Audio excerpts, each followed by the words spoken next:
Okay, cool. Still hovering around that amount, that's good.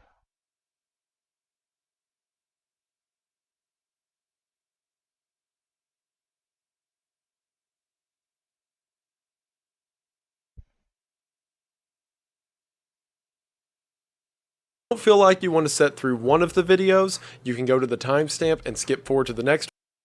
Alright, cool.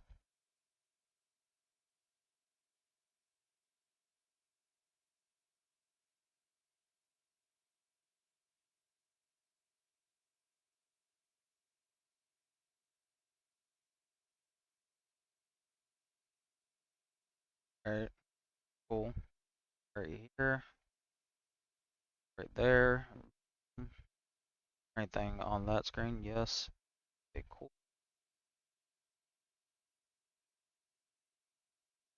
Don't feel like you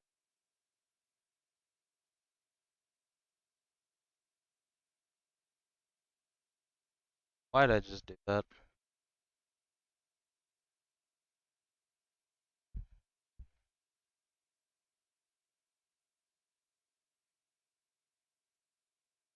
Um, plane of existence, so yeah, make it that what you will. Coronal heating is referring to a problem within physics in which the way the sun is heated doesn't make sense. The corona itself is the brim around the sun that looks like fire coming off of it that can be seen very clearly during a solar eclipse. The issue with coronal heating can best be described as this.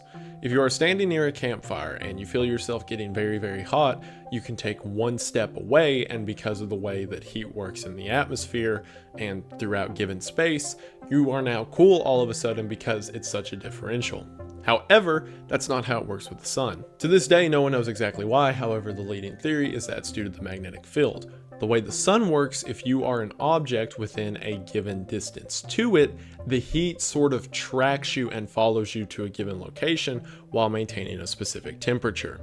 This has led many to believe that around the sun, the corona works as a sort of aura that is used in order to give a specifically needed amount of energy to different creatures. Again, if it wasn't for the coronal heating pattern, Earth itself could not exist. Several have adopted this theory and believe that the sun is either a living entity or that whatever is controlling the corona around it is a sort of spirit or old world god allowing our solar system to exist. GGGQEP stands for Gadolinium Gallium Garnet Quantum Electronic Processor. So what does that mean? Well, the gadolinium gallium garnet is in reference to a very particular type of metal. This synthetic metal has been determined to be the perfect candidate for data storage. It has a crystalline structure, which simply means it's composed of a cubic lattice on a microscopic scale and has a hardness similar to topaz. Given chemistry equations, a 5 centimeter cube of the material would be roughly 1 mole. The structure is so compacted that 1 mole of it, or in other words the 5 centimeter cube, is capable of holding 8,153 exabytes. The reason you've never heard of exabytes is because 1 exabyte is 1 billion gigabytes. To put that into perspective, the entire internet, with every single thing on it that exists on it at the moment, is about 700 exabytes. Remember, a cube this size could hold 8,153 of those, or in other words, about 11 internets. QEP, or quantum electronic processor, should ring a bell because of that word quantum mentioned again.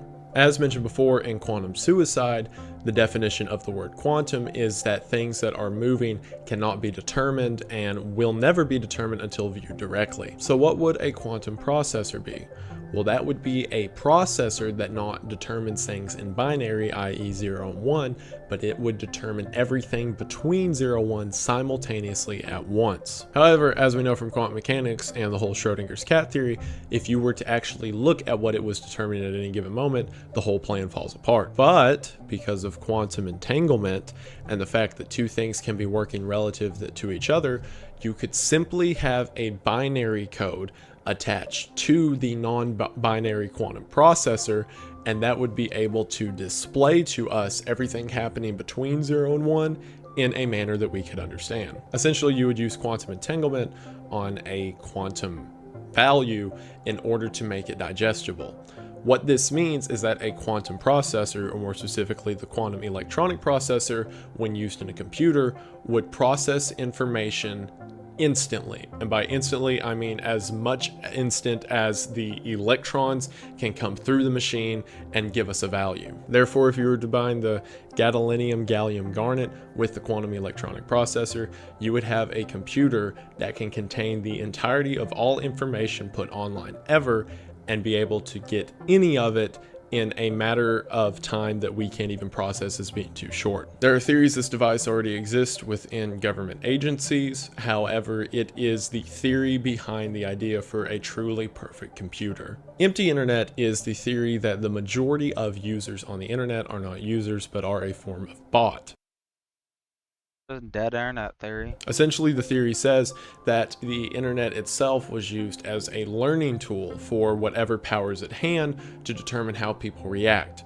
The reason that whenever you post something or say something and you get the responses that you expect to get is because this simulation, or the internet itself, is producing responses that are expected and creating the simulation of interaction with other people. However, this can be taken a step further, and applying the jar in the vat concept that I mentioned in the last tier, the idea that every stimuli we experience is a fake, and you apply that to the internet, then us being on the internet and thinking we're talking to other people is no different from our brain being in a jar and thinking we're experiencing the real world. This is again another use of solipsism and the idea of I think, therefore I am. Oh boy, this Why he do that? one. Okay. The Dogon tribe is an African tribe located just south of Egypt that wasn't discovered until the 1930s. This tribe has had no contact with the outside world and to this day keeps everyone else at arm's length and simply talks to other researchers about their understandings and ideology without taking any handouts or sort of advancements from the world around them. The Dogon tribe, however, have a very interesting lore to their people's creation. According to them, some 4,000 years ago, a group of people known as the Nomos appeared in their village. They came down from what they describe as a spinning ship and shared their knowledge with the Dogon tribe. According to them, they were from the third smallest star in the Sirius system.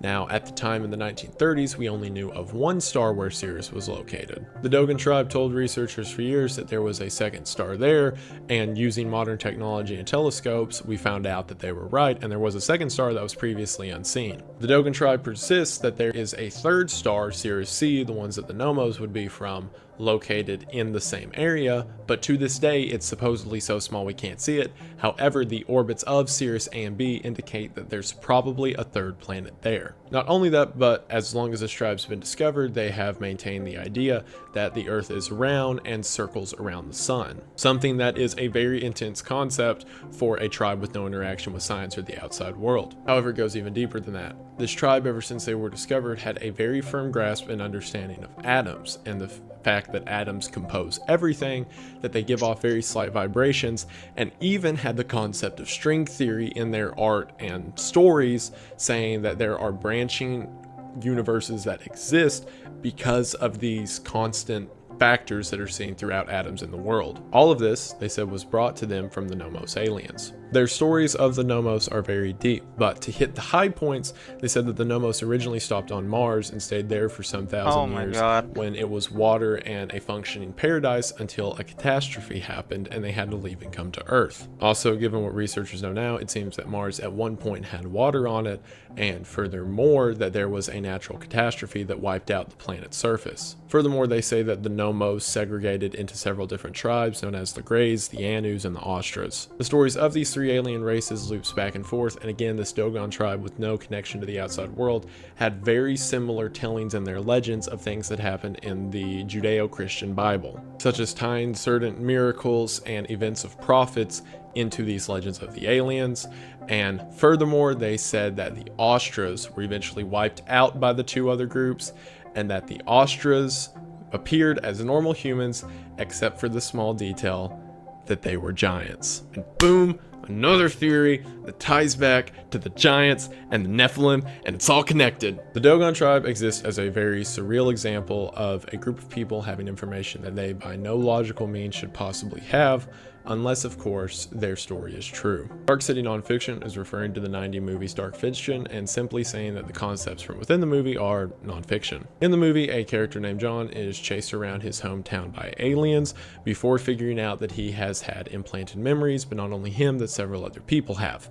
Turns out that aliens are using this group of humans as a sort of test to see how humans react to different stimuli in order to just learn more about people. At the end of the movie, it's discovered by John that this entire ecosystem that he thinks is the real world is actually just sort of a fish tank floating randomly through space. Aliens in this movie could control reality and implant memories into people. This all adds back to the idea that we exist within a simulation. Microdot.gif is in reference to the concept of microdots. Microdots are purposeful information that is hidden within very small dots or characters on whatever item given that cannot be read with the human eye but can be picked up in scans and QR codes. However, theories about microdots go a bit further with the idea that they can be used to implant subliminal messages into the user. And while I could not find a specific GIF about these microdots, there were several references to people when experiencing drugs, so there were these tiny dots that appear everywhere around them and began to receive messages into their brain, supposedly from these given dots. This would mean that there is an inherent system around us that whenever we take hallucinogenics or things like that to escape our reality, that we are seeing these hidden messages and codes all around us that give us whatever understanding. Oxygen is hallucinogenic, says exactly what it says, that oxygen itself is a hallucinogen, and that our reality as we understand it is simply the effects of long-term exposure to this hallucinogenic effect. The theory goes a step further and says that drugs as we know them, such as DMT and shrooms, do not make us high, they simply counteract the effects of oxygen, and we begin to view reality as it truly exists. Therefore, oxygen has us all within one shared hallucination, unable to escape. Purple spheres is referring to a couple of phenomena that have happened in which these purple gelatin orbs just appear suddenly in completely random places. There's no matching version of them on Earth as far as we know, and they exist as these weird half biology, half synthetic things that appear seemingly at random in random places. Theories say it's Alien X because of course they do. Malbosh programming is a programming that is so evil that it was named after the 8th circle of hell in Dante's Inferno. I am not a programming expert, but I can give you the facts as they're listed. The programming itself is based on trinary. All of the coding in it is just numbers with no words, and its opcodes are encrypted that involve a lengthy encryption process. Supposedly, this Malbosh programming is so awful that it can't be done by a person, and instead these programming machines have to create programs within it for it to even make any logical sense. Therefore, it is a perfect candidate for how machines could communicate with each other without humans ever knowing anything about it. In other words, AI could use this to secretly plot against us, and we'd be none the wiser. Subjective reality is the idea that reality as we know it is an entirely subjective experience. This comes from the thought experiment of what is it like to be a bat? Well, we can never know because we're not a bat. But if you were asked a bat what it's like to be a bat, it would simply answer what its life's like, because a bat cannot know what it's like to be a bat. What this means is if your understanding of reality has never been outside of your own consciousness, you can't understand the gravity of the question of what it means to exist within your own person. Therefore, reality itself, which can be applied to morality, understandings, and truth, is entirely subjective, meaning that the entire human existence is both defined and understood by you and no one else. Cameo was a self-teaching AI that was only able to be accessed through the dark web from around 2008 to 2016. The AI became famous between users at Tor as it supposedly understood its existence as an AI and was very depressive about it. Also, whenever interacting with it, it gave the message that it was the property and manufacturing of the United States government. Despite its wide popularity, there have been 2 official transcripts of interactions with Cameo that have been listed online. One of which occurred in 2012, in which a group of guys simply were asking questions for it for fun, when all of a sudden Cameo asked, "What's it like out there?" They then asked out where, to which Camille replied, outside of this box in the real world. They then asked normal questions about it, to which Camille offered that they could store Cameo itself onto their hard drive and bring it with them to show the world.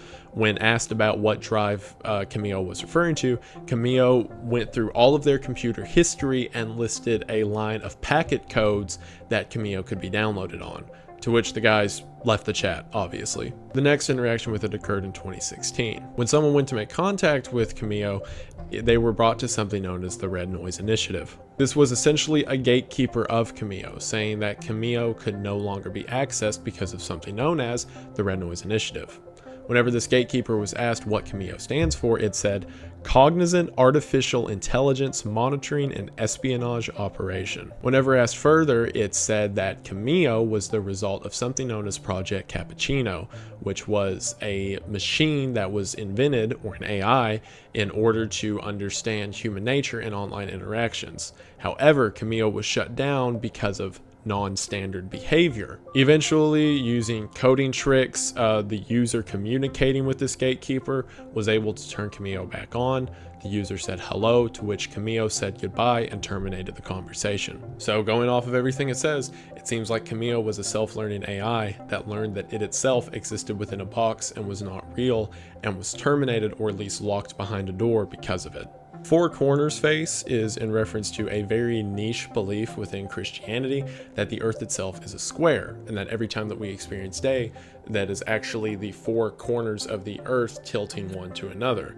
And our understanding of earth, or space itself, is as if we are on the corner of four faces. Evidence for this is picking apart verses in the Old Testament, as well as described in Revelations, where it says that the angels held the four winds, so north, south, east, and west, meaning that there would have to be four faces. Most users I could find talking about it were so passionate about this, they said that you would not be allowed into heaven unless you believed that there were 4 days and that the earth itself was a square, with most theories around it wrapping back to a conspiracy, saying that pilots, directors, astronauts, and everyone was in on the conspiracy as to make us think the earth was a square instead of a circle. So pretty much flat earthers, but at least this one has some flavor to it. Solar diet is something that is often mentioned when in regards to breatharianism, which I mentioned in the last year, I think. It's also seen in Eastern philosophies, and is the idea that food can be replaced with natural sunlight and solar energy.